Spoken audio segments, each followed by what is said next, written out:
Hey guys, Melissa here, and guess what? This week is the premiere week for The Hunger Games Mockingjay Part 2. Now this is a series of movies that I love. This is the fourth movie. It is the second part of the third book because everybody knows now when you make a movie and it's a book trilogy or a book saga, you need to make the last and final book into 2 movies to make some extra money. So before you continue watching this video, I just want to give you guys a heads up in case you haven't, for whatever reason, seen the first, the second, or part 1 of the third Hunger Games movie, that you might not like this video just because it is chock filled with spoilers, because this is a recap video. You just need a quick cliff notes on the movie while I'm here to give you exactly that. I've also never read the books. The first Hunger Game movie is called The Hunger Games. The movie takes place in a place called Panem. In Panem, there's the capital as well as 12 districts. Formerly, there was 13. I think we find out about that a little later. So let's ignore District 13 for right now.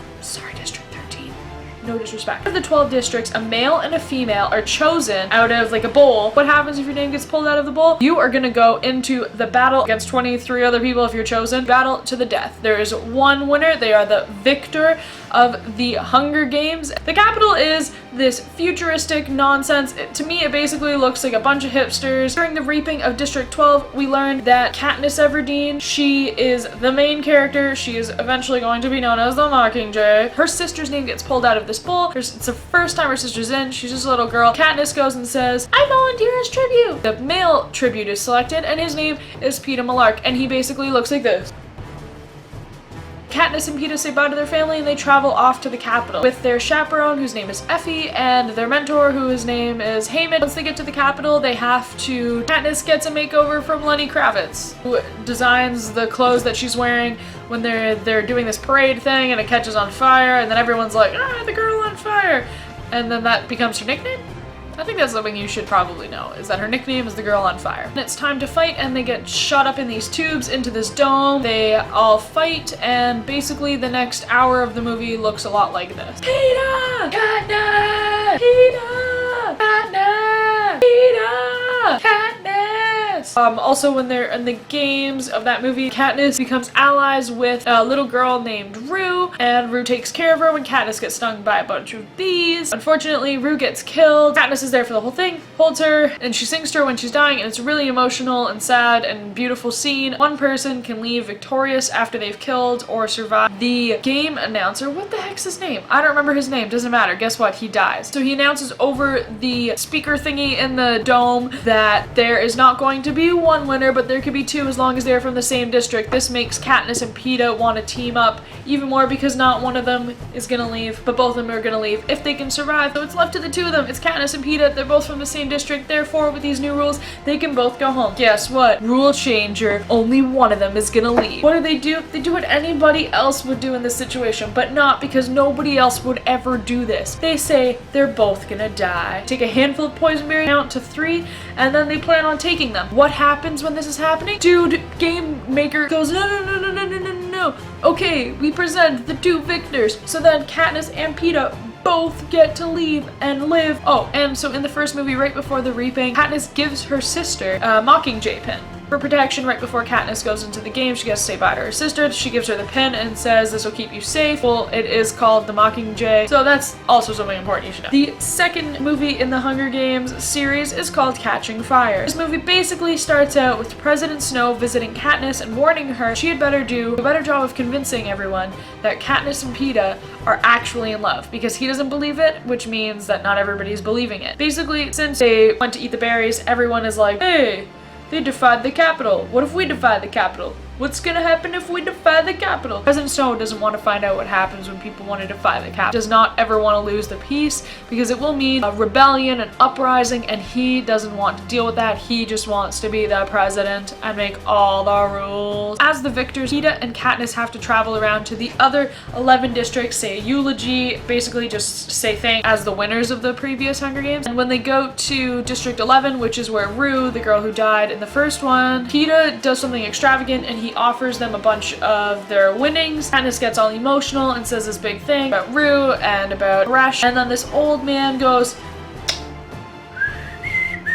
They shoot him in front of her, and then she's freaking out because she knows that President Snow warned her not to let any of this happen, and then she thinks that President Snow is going to kill her and kill her family, and so she just starts having a panic attack. And so they have to now go on to the other 10 districts and basically be zombies. While they go to all these things, people are pissed, they're screaming, they're rioting in front of them because they don't believe anything that Katniss and Peeta are saying, so that makes them even more nervous. At the actual presidential party that they throw at the end of this district train thing, President Snow is making a toast and basically says in front of everybody in an indirect way, but Katniss got it, that he doesn't believe her and that she's better watch out. They announce that because it is the 75th annual Hunger Games, it's known as the Quarter Quill. I might be saying that wrong. And so that means that there is a rule change and the games are a little different to keep them fresh, you know, because everyone's getting bored of just the same type of 24 people killing each other, you know. Can get pretty boring.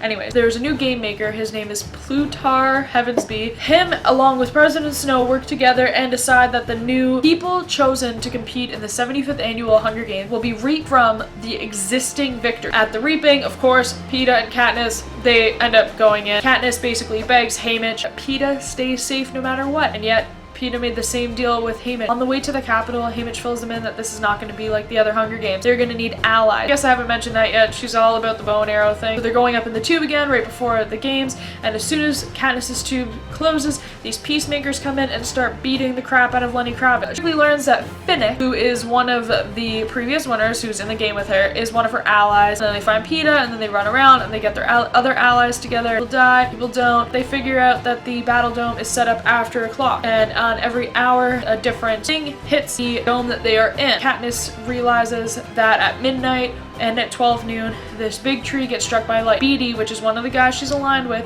has this hidden coil, whatever it is, thing. And he's like, hey, if we wrap this around the tree and then bring it down to the bee, it'll electrocute anybody who's on the beach. While it's going down and they're split up and Katniss is dragging the coil to the beach, it gets cut. And in this moment they have to act really quick. Joanne, who is with Katniss, cuts out Katniss's tracker that's in her arm. So Katniss is freaking out, and then she takes the coil, and right before the tree gets struck by lightning, she shoots an arrow with the coil wrapped around at the dome, and it causes the entire dome to explode. So she gets electrocuted and gets knocked out. We don't really know what's happening. All of a sudden this big plane is crashing through and picking her up. She wakes up to find out this was basically planned, as the new game maker purposely did this so that he could pull her out to start an uprising against the cap. Peeta's not there, and they're headed to District 13, and that they don't have Peeta. In Mockingjay Part 1, it basically starts off with Katniss waking up in District 13. District 13 was no longer supposed to be there because the Capitol blew it up back when they had their last uprising 75 years ago, but because District 13 was military, each district had their own thing, right? They went underground.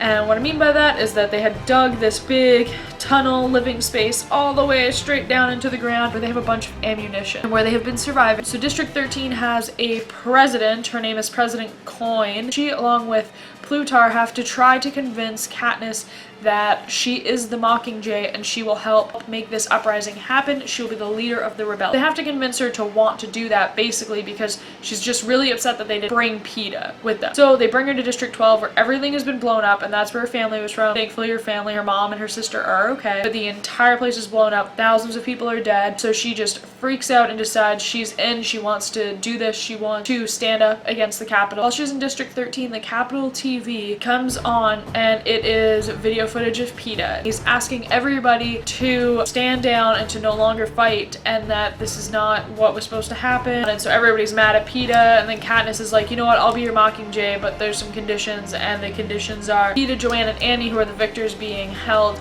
hostage at the Capitol, get released, and when they do, that they are pardoned from anything that they've done wrong. They need some propaganda videos to shoot back at the Capitol as well as all the districts to see that way they can get people on their side. So they bring Katniss to District 8, and while they are there, a security camera lets the Capitol know that they are there. They bomb the poor hospital. Katniss sees it all and is trying to fight against them. They start shooting a bunch of these propaganda videos, one including a song that Katniss sings about going to a tree. Can't remember it right now. This gets shown, and Peeta Peeta realizes that Katniss is alive and gets to see a little bit of the footage of District 12, which is where he was from, which is totally gone now. And when he sees this video, he warns Katniss and all the people at District 13 that they are coming. And so then they all go on lockdown and they go into like the P10 of this basement, and they go all the way down there, and there's these bunk beds, and they're just President Coin and a bunch of people are watching the radars and realize the only place that the Capitol is shooting at District 13 is the one place that they were already shooting from.